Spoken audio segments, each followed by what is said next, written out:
El Consell Municipal de les Dones atorga en aquesta edició el punt del llibre a l'Anna Mejía Flores, una dona tarragonina, activista i molt implicada en el teixit associatiu de la ciutat. Forma part de diverses associacions, com l'Associació de Cardiopaties Congènites, la Festa per a Tothom, on s'ha creat la geganta Frida, que és una geganta inclusiva, i la Fundació PortAventura.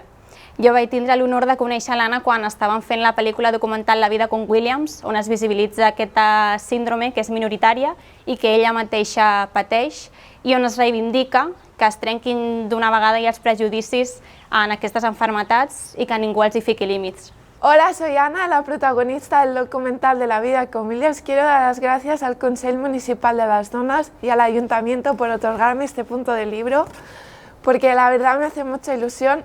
Llevo muchos años involucrada en voluntariado como la Festa per Tothom, la Fundación PortAventura y Acico Laván. La verdad que para mí es un honor recibir el punto del libro porque no me lo esperaba y me hace mucha ilusión. Quiero decir a toda la sociedad y a todos los tarragoninas y tarragonins que aceptéis a las personas tal y como son, por su forma de ser y por lo que son, no por lo que tienen.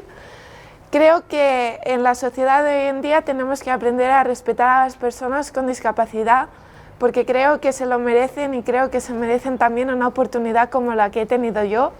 Creo que se tienen que quitar las etiquetas, los estereotipos, los prejuicios, el rechazo, y creo que el documental de La vida con Williams lo demuestra, lo explica, y creo que lo tenéis que ver porque vale realmente la pena.